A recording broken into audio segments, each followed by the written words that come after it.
Barbara Wolanin, curator for the Architect of the Capitol, who first described Constantino Brumidi as the Michelangelo of the Capitol? In my research, I think that actually goes back to the 19th century, even right after he died. In some of the eulogies, they started just comparing him to Michelangelo. And then the previous book on Brumidi was published in 1950, and that was the subtitle of the book, The Michelangelo of the Capitol. What was the first book? What was that first book? It was written by Myrtle Cheney Murdoch. She was the wife of a congressman who got interested in Brumidi, saw that nobody knew very much about him, started doing research. She even found where his grave was and got a plaque put on it. And she sort of self-published the book that has stood as the book until this one on Brumidi. And so you've been instrumental in bringing out this new book. Mm-hmm. What is it? It's called Constantino Brumidi, Artist of the Capitol, and it's really the next stage in the Brumidi research. When I first started this, somebody said, well, let's reprint the 1950 book. And I said, I already have a proposal for a new book. Let's try that instead. And then with the support of the Senate, the Secretary of the Senate, my office, the architect's office, the Congress that appropriated money, I was able to get the research started for the book. That was in 1991, and it took until 1998 to actually get it out. Why do we need to know about Constantino Brumidi? Brumidi is the artist who did more of the murals and decorations in the Capitol than any other one artist. He's really the one who put the stamp on the interior of the building.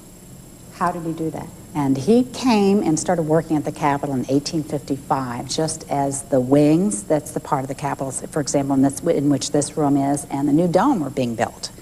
And the person in charge of the construction was an engineer named Montgomery Meigs. But he knew about art. And my research shows that I think he learned about it when he was at West Point, because the West Point officers had to study art. And he somehow knew about frescoes. He had never been to Europe, but he said he wanted frescoes in the Capitol, like Michelangelo, like Raphael, like the Renaissance. And he started looking for an American artist who could paint fresco or who was willing to do it, and he couldn't find anyone even willing to learn it. And one day in late 1854, this artist showed up, Italian artist, and Meigs wrote about it in his journal, and he said, I don't remember his name, but he says he is painted in the Vatican and in these palaces in Rome, and that he knows how to do fresco. And I'm going to let him do one in the room that I'm now using as an office. That room is over on the house side of the Capitol. It's one of the few rooms that Brumidi decorated on the house side. And so Brumidi did this fresco. Everybody came in, from the president to the senators to the congressmen, to watch him working. Everybody liked what he did, and they said, okay, he got the approval to go ahead and get paid to paint the whole room. So there was no controversy over Brumidi's style or what he wanted to do? Well, I think Meigs had a very clear idea of what he wanted, and I think Brumidi fit that because Meigs was interested in the style of Raphael, and that was exactly what Brumidi was trained himself to do. They were really in sync in terms of their vision. Later, a few years later, after Meigs started having Brumidi start designing a lot of rooms in the Capitol, including this one, people started attacking Meigs, attacking some of Brumidi's work, and saying it was foreign. And why were all these foreign artists working at the Capitol? Where were the American artists? And Meigs kept saying, I tried to find American painters. I couldn't find anybody who could paint as well as Brumidi, do as what we needed. One of the chapters in the book talks about this period, and I feel, and other people had suggested this before, that it was partly because of the ascendancy of a party that was called the American Party, nicknamed the Know-Nothing Party. And in 1855, they had a lot of people in the Congress who were elected who were affiliated with this party. A lot of the newspapers and publications were affiliated with it. And those were the people that were really attacking the art for being foreign in the Capitol. What was the basis for the party? And the party, a lot of the basis was there was a big influx of immigrants in the 1840s, and people were feeling threatened. I mean, there was a lot of similarity sometimes to things happening today. Particularly in the cities, there were questions about jobs and worrying about these, new people taking jobs away from the, established American people. And so that was part of it. They wanted to pass a law and change the length of time for citizenship from 5 years to 21 years. For example, that did not happen, but that was one of their platforms. And the reason they were called the Know-Nothings is that they had started out as a secret party, and when people asked them, well, what did you do at your meeting or something, they would always say, I know nothing. Let me step back and ask you a couple terms that you've already mentioned. What's a fresco? Okay, fresco, that's an important word. That's a type of painting that's done directly on the wall, and it has to be done when the plaster is damp. It has to be freshly applied, and the word fresco in Italian means fresh. And so it's a tricky technique. Not everybody knows how to do it. You can only put as much plaster on as you can actually paint in a day, because once it gets cured or dried, you would have to actually chop out the plaster and start over again. Do you have to use any special kind of paints? Well, and you do. You have to know there's certain kind of paints that will react with a plaster you can't use. There's only certain colors that you can use. And basically you mix the pigment, like the powder pigment, with water and apply it almost like watercolor. But then it doesn't just soak into the plaster, but it becomes chemically bonded into the wall. And it becomes very, very permanent. It can't fade. It's one of the most durable kinds of painting mediums. And that's one reason that Meg's wanted to use it. So if you were going to go into the depth of a wall that had a fresco in it, how deep might we see the color? It wouldn't be very big, maybe an eighth of an inch or 1/16th of an inch. So what's the difference between like a fresco and a mural? A fresco is a type of mural. A mural is a painting on the wall. Now this room, for example, that we're in, is the president's room. And it has true frescoes that Brumidi painted. Up on the ceiling are the true frescoes. There's women, the various allegorical figures in the circles, the portraits in the corners, the cherubs with the seals. Those are all painted in this true fresco technique. One thing that has developed as we've been conserving Brumidi's different work, having people come in and clean and do research, do tests on his work, that he used a lot of different mural techniques. He didn't just use fresco, he also used tempera or distemper, which is pigment mixed with glue, kind of like a poster paint, and you have that on the ceiling here in this room. And on the walls, like right next to us, he used the basic decoration there is painted in a type of fresco that could be done very quickly for more decorative work. Yeah, did you do that on purpose, or was he just experimenting?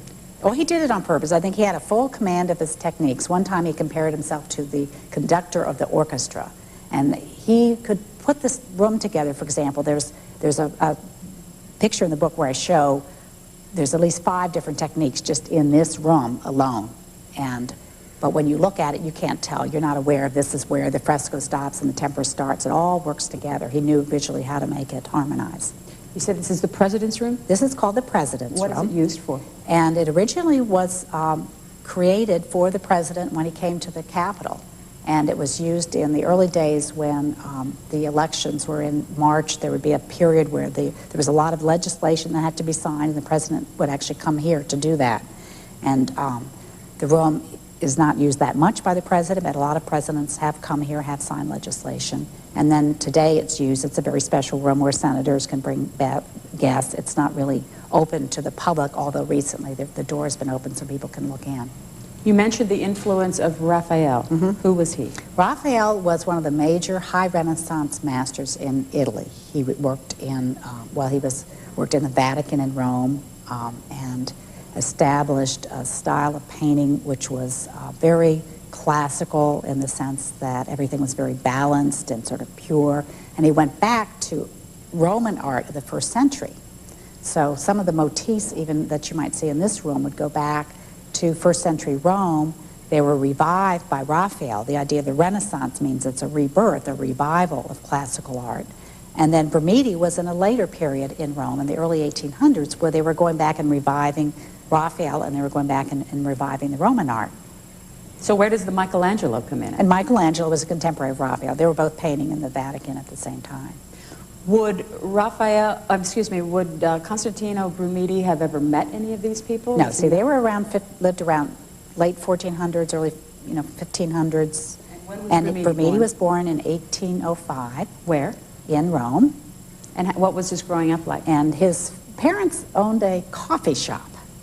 And it was actually right by the Roman Forum. And actually later, he ran the coffee shop as well and got part of his income from that. When he was listed one time, it said he was a painter and a coffee shop owner. That was his sort of 2 careers. He did get commissions in Rome. He studied at the major art academy, the Academy of St. Luke in Rome.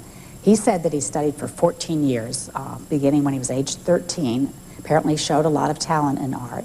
And then started first working with teams of artists and then getting his own commissions. He was considered to be one of the best painters in Rome. In fact, he was one of the favorite painters of the Pope, Pope Pius IX. Brumidi was the one selected to paint the Pope's official portrait. How old was he then? And so he was in his, let's see, the portrait, in his 30s, early 30s. And how does one get chosen to do the portrait of a pope? Well, he had worked, he'd done restoration work in the Vatican. I think he must have been, he was one of the top students at the Academy of St. Luke. He had won various prizes. So he was kind of known in Rome as, Well, you know, who as was being his a mentor at the time? Well, when he studied at the Academy of St. Luke, the head of that was Thorvaldsen. He was actually a Danish sculptor, but again, someone who revived a very pure classical style, and I think he had an influence on Brumidi. Then there was his painting teacher was Camuccini, somebody we don't hear about very much now, but around in early 1800s was prominent in Rome. When did he come to the United States? He came to the United States in 1852. And he had planned to come here because he had been talking to American clergymen who were overstudying in Rome.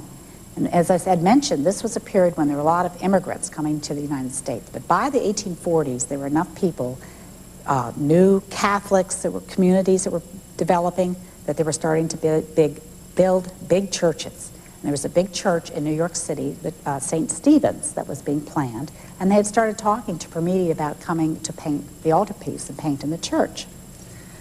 But Brumidi's life was kind of interrupted. There was a period of a revolution in Rome. Pius IX, the Pope, had started out being very liberal. One of the things that he did was set up a civic guard, and so that all of the men of the city of Rome were in this guard. Brumidi was a captain in the guard.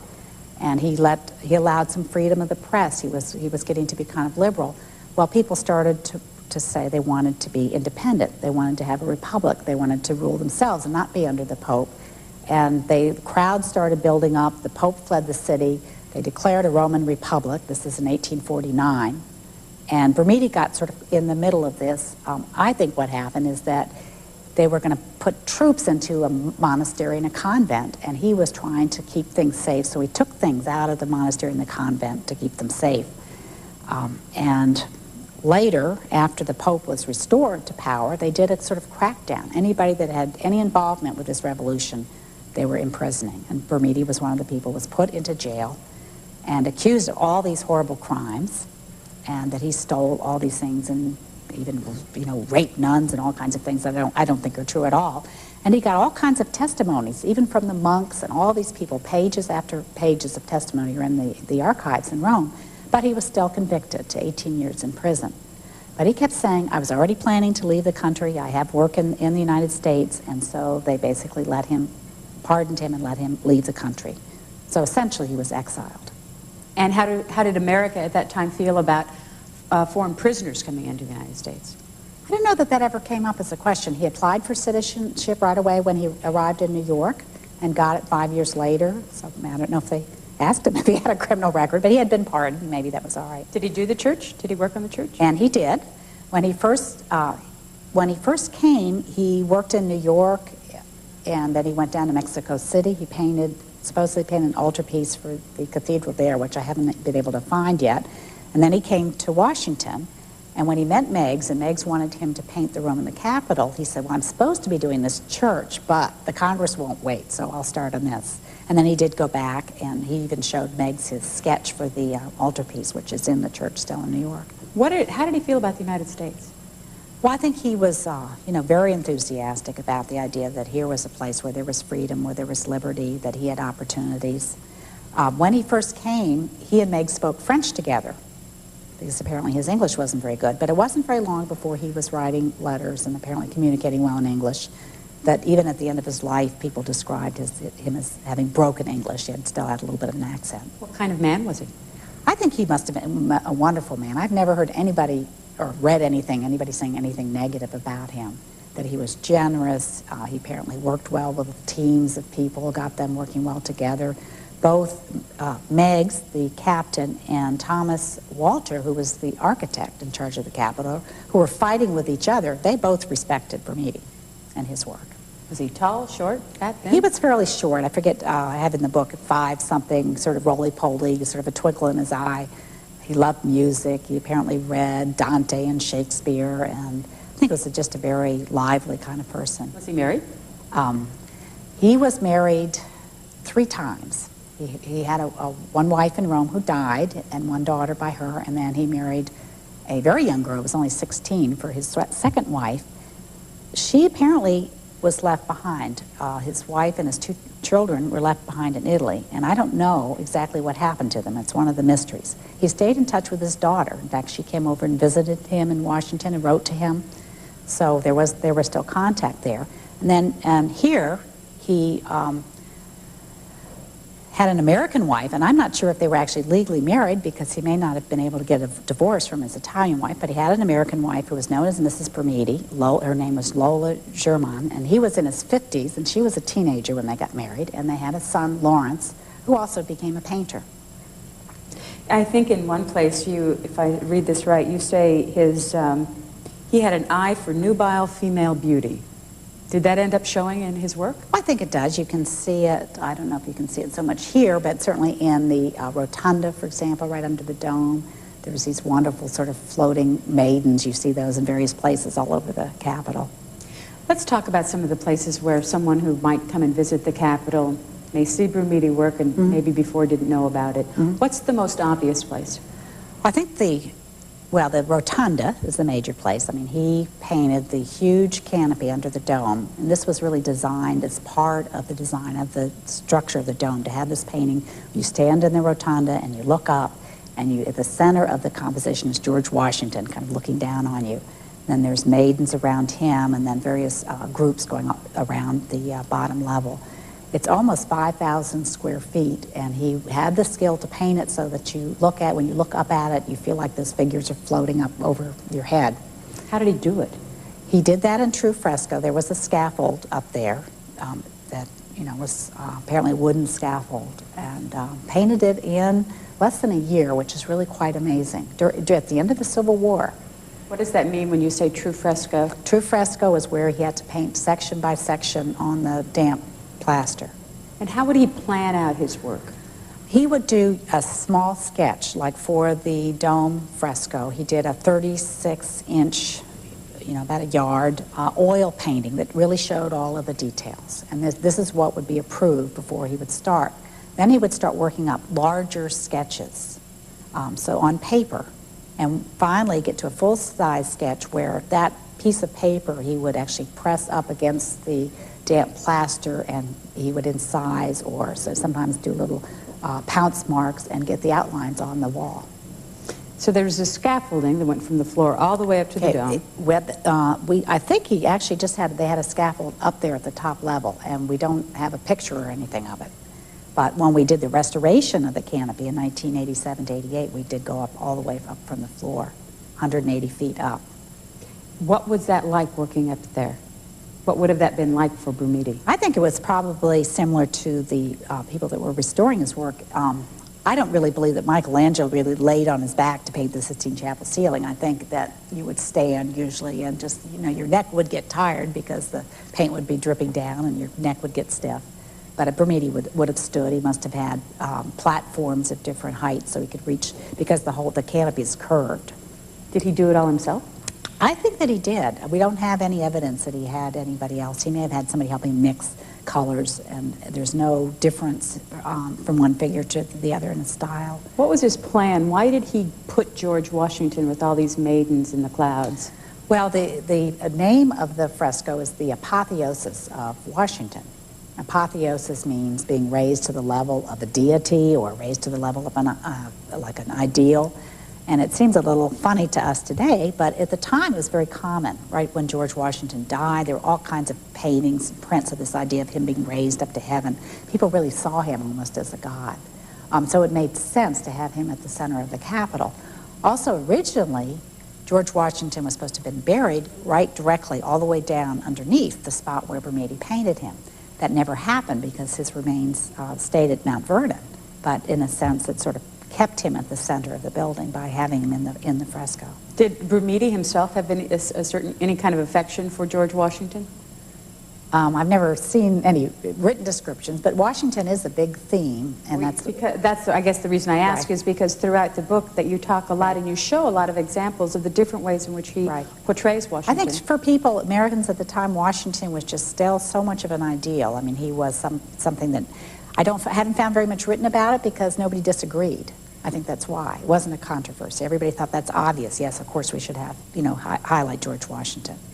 So he comes up with this plan for the dome of the Capitol. Was it hard to get approved? And who had to approve it? Well, at the time when he was ready to start working in 1862, it was the Secretary of the Interior. In fact, he questioned it and says, well, how come you're giving this commission to this artist, or why aren't you looking at other people? And people, including Meigs, wrote and said, Brumidi's the only one capable of doing it in the country. And they also said it's because this was part of the whole design for the dome. It was planned into it, that they said we consider that it's already been approved. And so they got it through. How much did he get paid for it? He got paid a lot for the canopy. The commission was for $40,000, which was a lot of money when he was getting paid $10 a day normally. He was earning maybe $2,500 a year, and this was $40,000. And so it was a really significant commission. He ended up only getting, they held back $500 of the $40,000 because when he finished the canopy, he realized that the joins between the sections of plaster called granate, that these joins were showing too much. And I don't know why, because they don't show on his other work. And he wanted to keep working on it. He says, don't take the scaffold down, let me see what happens when it dries. And they were just very impatient to see what it was going to look like, and they took the scaffold down, and then when they got it down, they said, oh, yes, he's right, yes, he needs to do some more work on it. And so they said, well, we'll hold back $500, and then you can get paid when you do that. Of course, they never got that scaffold built again for him, and when he died, they finally gave the $500 to his two of his children.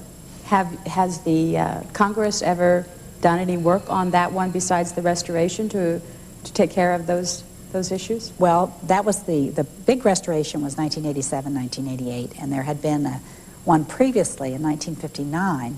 At that point, there really weren't professional conservators in the country, and the man that did it was a painter. He got up there, he saw the plaster was kind of crumbling, he didn't know really how to clean the dirt off, and he knew it would be very difficult. And so what he did is he painted over it. And of course, when he did that, he mixed his colors to match the dirt that was on there. So the whole canopy looked very dark and dingy, and then they even got dirtier on top of that. And so the restoration in '87, then, they were able to clean off his paint. Luckily, he used something that was water-soluble that could come off easily. All the years of the grime and the soot from the gas lamps, and then get back down to, for me, beautiful, luminous colors. So that was 1959 was the overpainting. Right. When did this whole science of restoration and conservation in the way that the dome was done and some of these other areas of the Capitol, when did that science come about? Really the modern sort of conservation science started in the 1960s. There's an organization called the American Institute for Conservation, and they have standards of practice and guidelines, and the conservators that we use here at the Capitol are all, active members in that group. And the idea with that is that you really respect the original work of the artist. You don't go and you paint over it, but you try to preserve the original. If there was a missing little piece or something, you might very carefully just paint in where that missing part is, but you don't just go take your brush and paint over everything, which people used to do.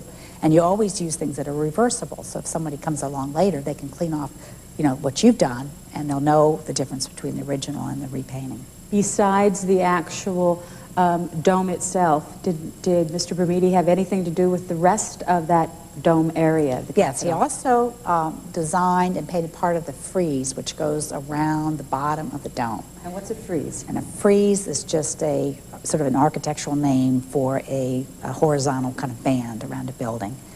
Originally, when Walter designed the dome, he wanted to have an actual carved frieze of marble. And they even asked the sculptor who did like the Statue of Freedom for an estimate on it. He wanted $50,000, and they thought it was too much, and nothing ever happened with it. Brumidi, in 1859, had made a sketch for this frieze to figure out how he could do it. And he made it on paper, on about this high, and because the frieze is 300 feet long, his sketch with all these pieces of paper glued together was 30 feet long. And so he had all the scenes planned out of how this was going to work, but nothing happened to it. And his idea was to make it look like it was carved marble, but it's really flat paint. He knew how to paint so that using light and shade, and so when you walk into the rotunda, you really are fooled on what you look up and you think it is carved. But you talk about that in the book as a general way in which Brumidi did a lot of his work, that there's a lot of work that's three-dimensional, Right. and that he would, if correct me if I'm wrong, he would paint something so that if you walked into a room, you would think it was lit by the windows in the room. Right, right. How did he do that? Just from studying, I think studying sculpture, just training, copying things, you know, his whole long training. There's a word for that which is called trompe-l'oeil, which means in French, fool the eye. And it's the idea that you have something flat and you go up and you look at it and you feel like you can almost reach out and touch it and you think it was going to be three-dimensional. I mean, you can see that even in the areas here, like this wall behind us. If you're just looking at it, you think that's really carved stone, but it's not, it's just flat paint. Who decided which portraits would go in rooms like these, like this one right here? I don't know completely because we don't have the documentation. I think a lot of it was probably verbal. There are some cases where Brumidi actually sort of wrote a proposal and said, this is what I'm going to put in a certain room. But we don't have that for this room. We have a sketch that he did for the ceiling. And He has George Washington. George Washington. Alexander Hamilton. Right. And what these are, they're George Washington's first cabinet. So it's the president's room. Again, Washington is the focus, and then the members of Washington's first cabinet. I was going to say, because there were some here that I didn't, Right, I was that not we're familiar with that the familiar names. with. So I assume somebody probably helped Brumidi, but he did some of his own research. We know he was reading history books. There was a lot of interest in American history in Italy when he was growing up, which was one thing I found out, these multi-volume histories of America that were in Italian. And so he may have had even a previous interest in it.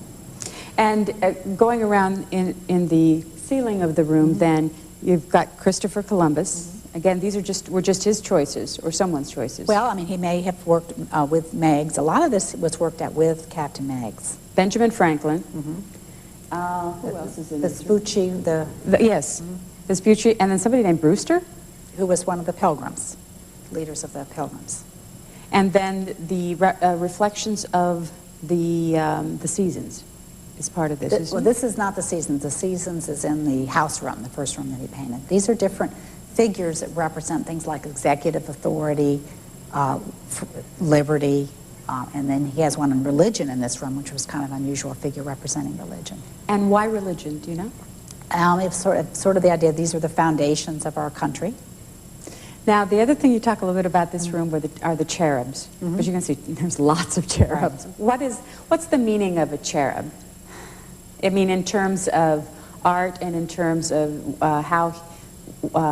who influenced Brumidi. Okay, well, again, you would go back to Raphael. I mean, he was known for his cherubs. In fact, they've become very popular right now. And in Italian, art, you see them all around. These little children, little small children that are not really, not really. Sometimes cupids, they have like little wings, or cherubs. Sometimes just little children, but they just sort of enliven the scenes. They often hold symbols. Their way of getting some kind of a meaning across. They're holding something like on the ceiling here, there's some that hold the motto "E pluribus unum," or an eagle or something like that.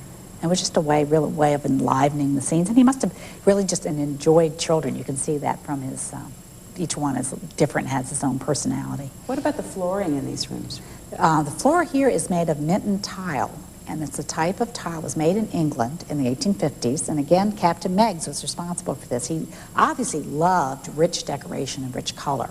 And so you hear, this is a wonderful room because it really shows you what the Capitol looked like in the 19th century, where you have design and color on the floor, all the way up the walls and up the ceiling. And the tile is made actually out of colored clays. And Meigs said, this is going to last longer even than marble. It's going to be very, very durable, very beautiful. And you could just spend, I don't know, weeks and weeks looking at all the patterns of the Minton tile in the Capitol. What's a curator do? Curator, sort of the word means to take care of. So taking care of the art and also the historical records, like these records, Brumidi's letters and the payments to him and so forth that were the basis of the research for the book, files on like each work of art, each room in the Capitol, that type of thing. And how long have you been the curator for the architecture? I've been here since 1985. And what brought you here? I'm an American art historian, and one of the things I guess I was interested in when I came, they had already just started the conservation program for Brumidi's frescoes. They were going to the Congress to try to get money for the canopy. It took a couple years actually to get it and to get it going, and that interested me because I've always felt that the conservation aspect is really important of art. If you're not seeing the artist's real work, you can't really talk about it as an art historian. And and I have some studio art background, so it's been really fun for me to work with the conservators and get up on the scaffolds. And it was when we were working on the canopy that I really came up with the idea for the book, along with the conservators that were working on it at the time. It took us, again, a few years to actually get it going. Do you remember when you first came across this man's name? Oh, I used to teach about him when I was teaching. Where were you teaching? American art. I taught at James Madison University and Trinity College here in Washington.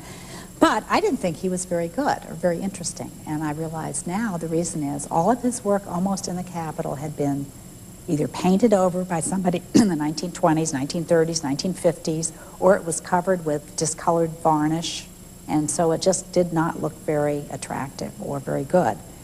And when we were doing the canopy, we brought conservators over, Paolo and Laura Mora, who are major conservators in Italy and were, for example, advising on the Sistine Chapel ceiling to give us advice on making sure that we were using the right approach to the canopy conservation.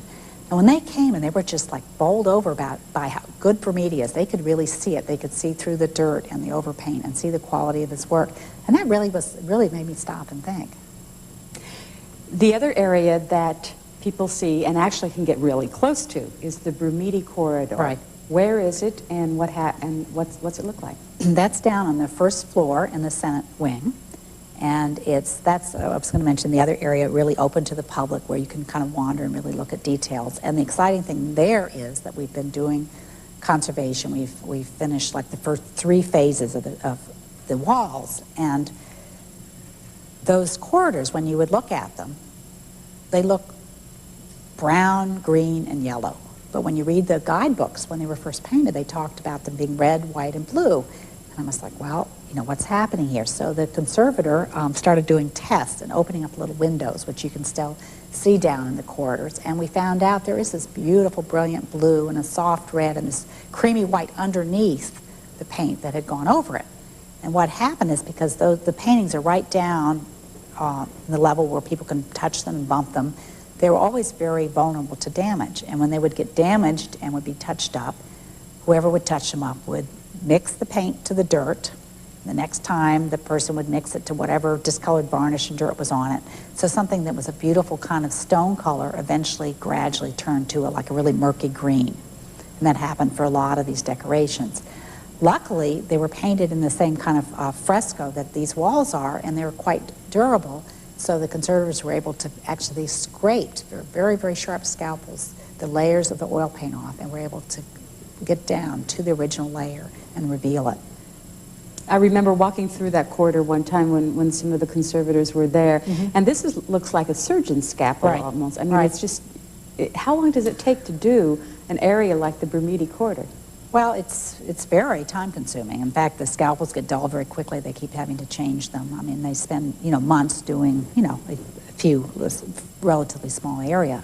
But what's been wonderful about that is every panel is different. These wonderful details have come out, beautiful colors. And again, it's really making a big difference. In the modern day era, does Congress appropriate the money for this kind of conservation? Yes. And what does it cost over the past years, let's just say for the Brumidi corridor? Well, the Brumidi corridor, each phase, it varies, but maybe about $100,000 per phase. And we've projected a 10-year total program on it to get all the walls done. Why are some of the panels blank?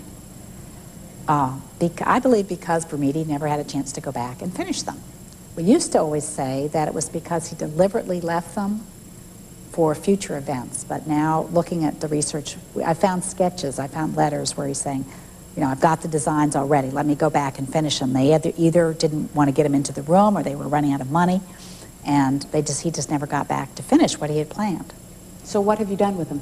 Some of the blanks, and you'll see down the Brumidi corridor, have things obviously added in the 20th century, like the airplanes, the moon landing, the Challenger mural. And there's other ones that are still blank, and maybe in time things will be added. But who makes the decision what to add to the mural? Like, who made the decision that the Challenger astronauts mural would be added? That one, I think, was done under the Senate Commission on Art. Sometimes it's been various bodies, but usually a collaboration of the various people in the Capitol, the architect and the leadership and so forth. Which senators oversee this kind of conservation effort in the Capitol? Okay, well, the conservation has been carried out under the architect of the Capitol. That's who I work for.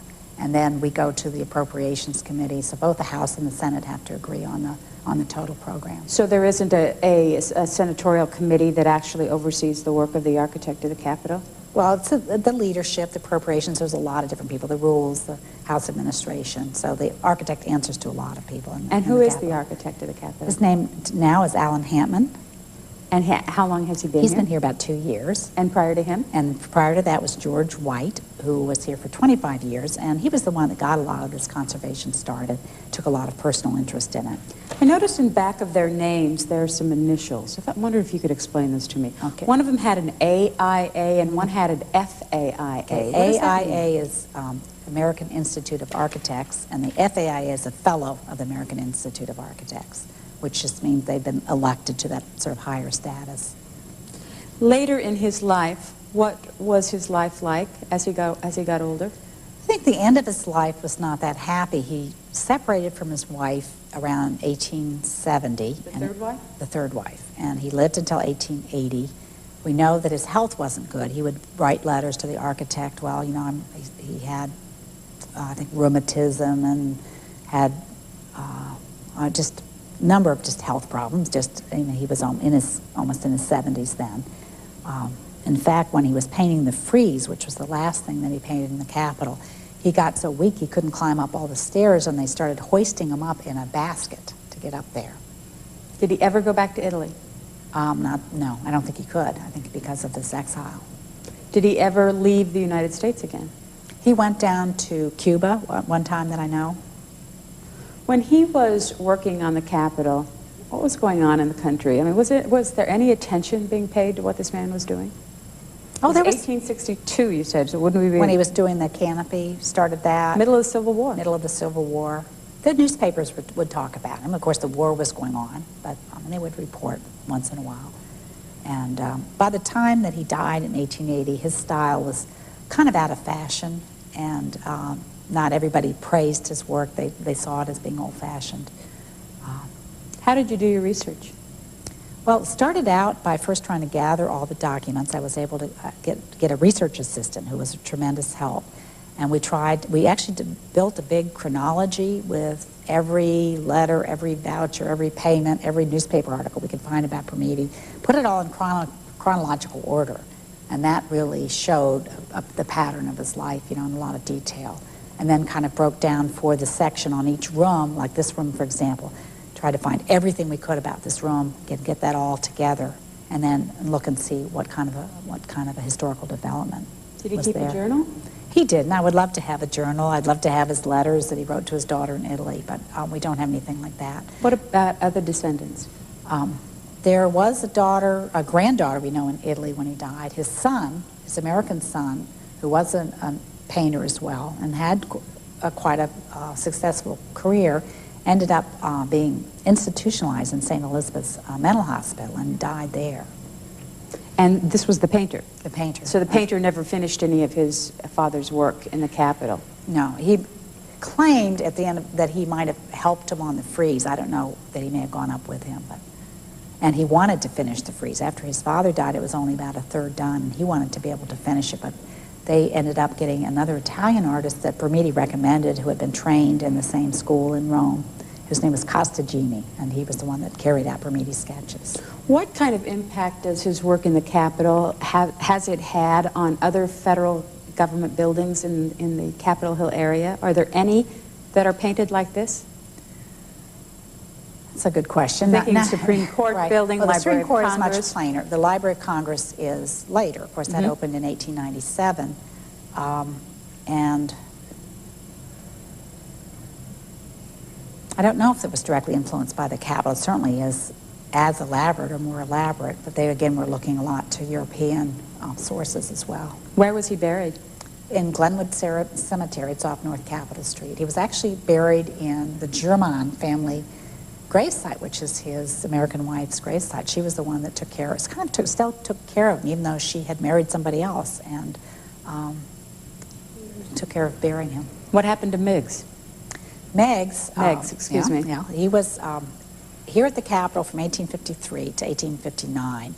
He got attacked quite a bit. People resented the fact that he was the one who was commissioning all the art and making the decisions on the art. And he got removed. He came back briefly and then got taken off to be the quartermaster general of the Union troops in the Civil War. And I think probably had a lot to do because of his management skills in terms of the outcome of the Civil War. Who do you hope reads this book? I hope a lot of different people will. My idea on it was that if you're just interested in the Capitol and learning something, you could pick it up and look at the pictures and look at the captions and learn something just visually. There's a lot of text there, different chapters, some more specialized than others. And if you're a specialist, there's endnotes, there's appendices, there's a lot of details in there.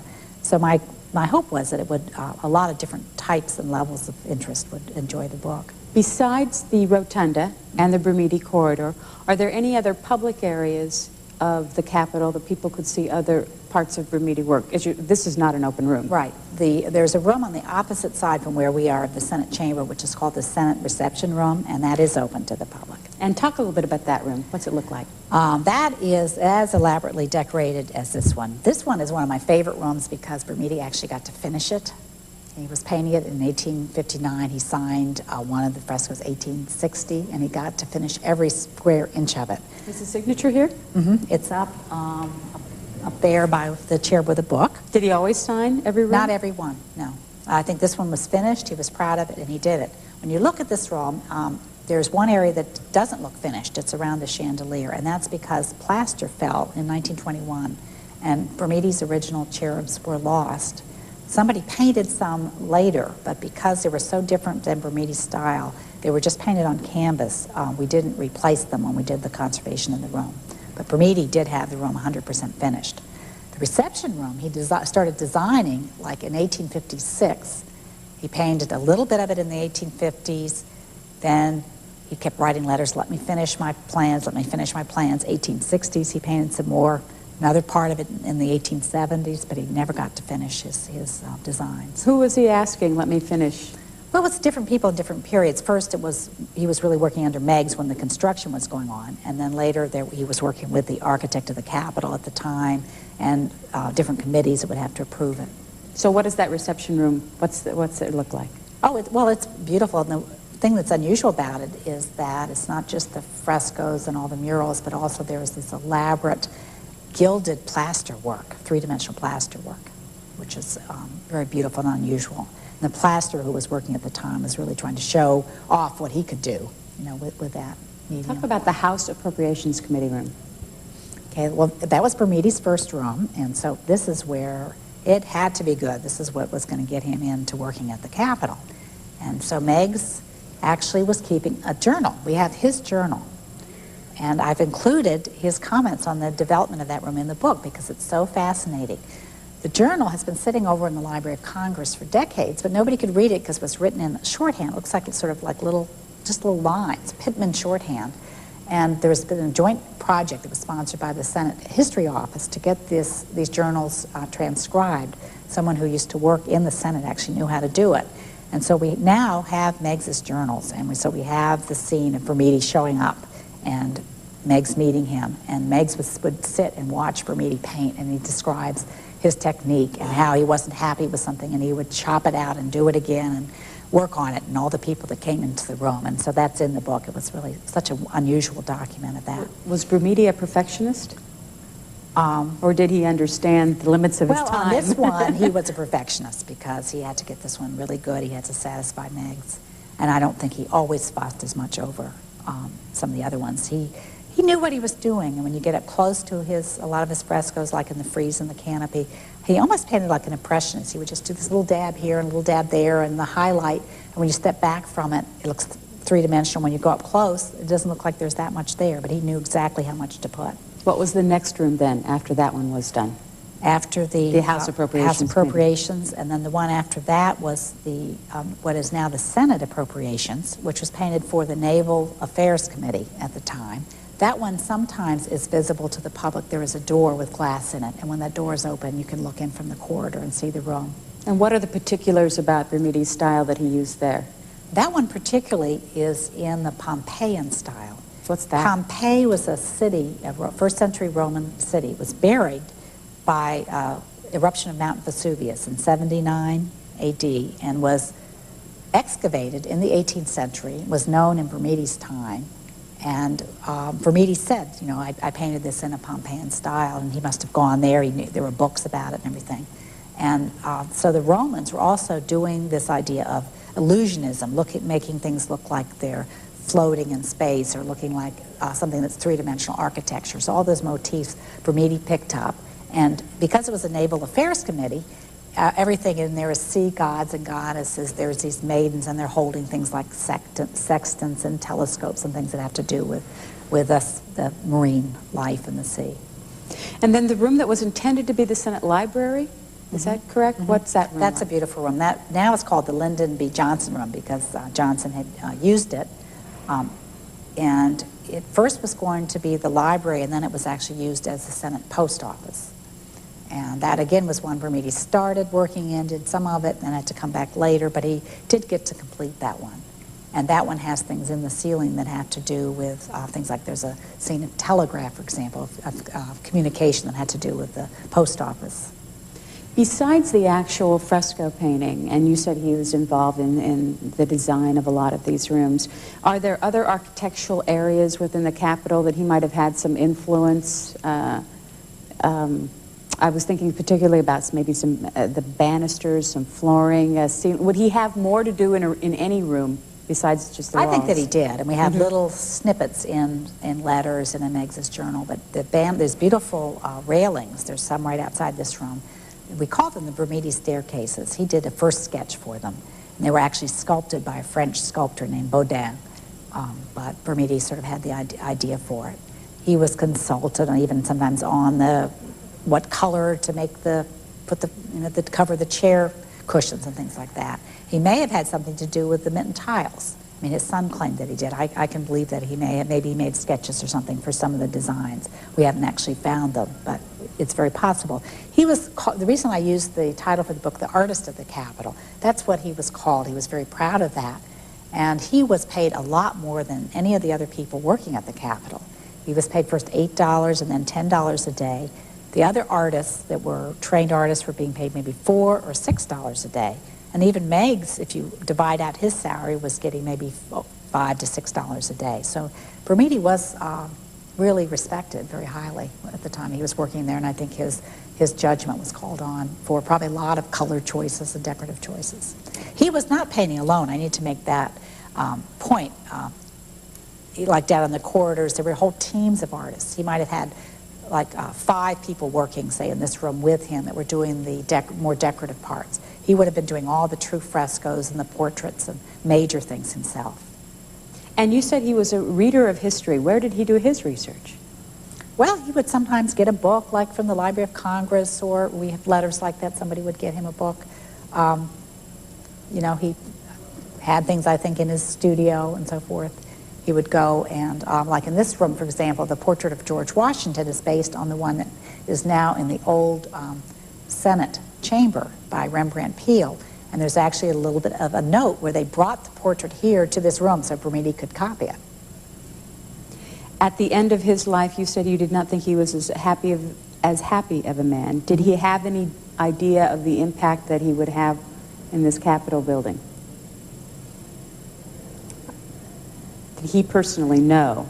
Well, I think he probably knew, but I think he was probably frustrated because when he died, there were a lot of unfinished things that he hadn't done. But I'm sure he did know how much he had contributed over 25 years. One of the interesting things is that when he was at the end of his life, he said, I'm really poor, and when I had money, I didn't save it. And he obviously had earned all that money from the canopy, and we don't really know what happened to it. There were a lot of instability in the economy at the time. He may have tried to invest it and lost it, but we don't know. Where can someone buy this book? Okay, the book is available through the government printing office. It's also available through the Senate gift shop and the United States Capitol Historical Society. So if there's no GPO bookstore in their hometown, they would maybe... You can order from the government printing office through the mail, and the Capitol Historical Society has an 800 number. People can order from all over the country. And what about the GPO website? Do you know if it's available through there? They are going to put the book up, and I think they've been fussing with it, trying to get the pictures perfect before they put it up. But I think it's just the basic site, I think, is just gpo.gov. So it will be up on there, too. Is this your first book? I've published before. I have an exhibition catalog and articles and things, but it's the first book. This is the first book? Mm-hmm. What was it like? It was terrible. It was like doing another PhD dissertation. I really tried to get all the details. Are incredible. I started out, I was going to do a simple book, and so I invited a number of experts to contribute chapters. And then after we did all the research, and I saw how much, we found hundreds and hundreds of documents that nobody had looked at, the book kind of grew, and what I ended up doing is I folded in the chapters with the other experts, and so it was complicated to organize because of that, the way it developed. Does the conservation effort in the Capitol continue for the Brumidi work? Yes. Mm-hmm. Yes. And how long will it continue? Well, there's a lot of different rooms. I think a lot of the high priority ones have been done right now. We're focusing a lot on the Brumidi corridor. And there are other murals, in addition to Brumidi's, that are in the Capitol that are getting attention as well. And can you look to the future to figure out about how many years before you'll need to come in and do a room like this again? Well, we're hoping that now with air conditioning, we don't have the windows open, hopefully no fires in the fireplace, you don't have the gas lights, people aren't smoking anymore, that it's going to stay clean a lot longer than in the past. And a lot longer could be, what, 100 years? Maybe 100 years if we're lucky. Probably not. I mean, a lot of time. And the varnish now that the conservators use is non-yellowing. In the past, the varnish that artists would use would turn yellowish brown after about 20 or 25 years. And so you'd have to go back and remove that and start over. And we're hoping this new varnish then will not do that, and the colors will stay beautiful a lot longer. What's the purpose of using a varnish? Just to protect the wall, particularly when you've uncovered layers. That original layer is going to be even more vulnerable than it was when it was new.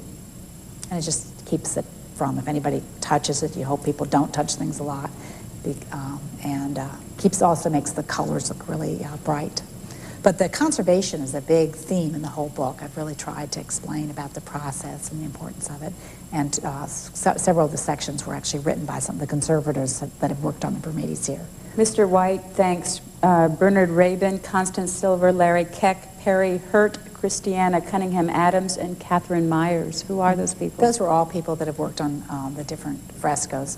Bernie Rabin was the one who is a sort of senior conservator who was in charge of the canopy and the frieze restoration in the rotunda.